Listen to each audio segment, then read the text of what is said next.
গীতা পাঠের ৫ নম্বর অধ্যায়ের কর্মসন্ন্যাস যোগের ৫ নম্বর শ্লোক। হরে কৃষ্ণ।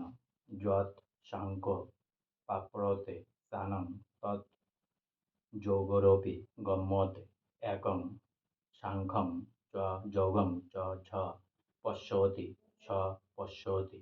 যৎ মানে যা, সাংখ্য মানে সাংখ্য দর্শনের দ্বারা, প্রাপ্যতে মানে লাভ হয়, স্থানম মানে স্থান, তৎ মানে তা, যোগই নিষ্কাম কর্মযোগের দ্বারা, অপি মানে ও, গম্যতে মানে প্রাপ্ত হওয়া যায়, একম মানে এক, সাংখ্যম সাক্ষ্য, চ মানে এবং, যোগম মানে কর্মযোগকে, চ মানে এবং, য মানে যিনি, পশ্যতি মানে দর্শন করেন, স মানে তিনি, পশ্যতি মানে যথার্থ দর্শন করেন।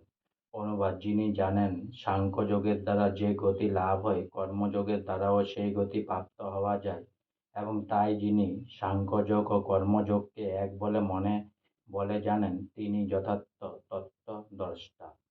তাৎপর্য: দার্শনিক গবেষণার যথার্থ উদ্দেশ্য হচ্ছে জীবনের পরম লক্ষ্য সম্বন্ধে অবগত হওয়া। জীবনের পরম লক্ষ্য হচ্ছে আত্ম উপলব্ধি।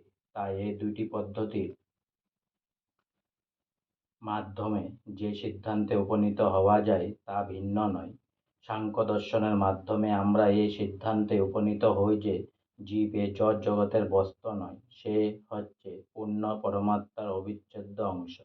তাই এ জড় জগতে চিন্ময় আত্মার কোনোই প্রয়োজন নেই। তার অস্তিত্বের ও কর্মের একমাত্র উদ্দেশ্য হচ্ছে ভগবানের সঙ্গে সম্বন্ধ রক্ষা করা। যখন সে কৃষ্ণ ভাবনায় ভাবিত হয়ে কর্ম করে, তখন সে যথার্থই তার স্বরূপে অধিষ্ঠিত হয়।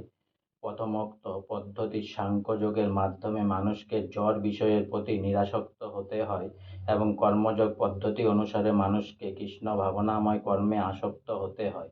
প্রকৃতপক্ষে এ দুইটি পন্থা এক ও অভিন্ন, যদিও আপাত দৃষ্টিতে তাদের একটিকে নিরাসক্তি ও অন্যটিকে আসক্তি বলে মনে হয়, কিন্তু জড় বস্তুর প্রতি অনাসক্তি এবং শ্রীকৃষ্ণের প্রতি আসক্তি একই তত্ত্ব।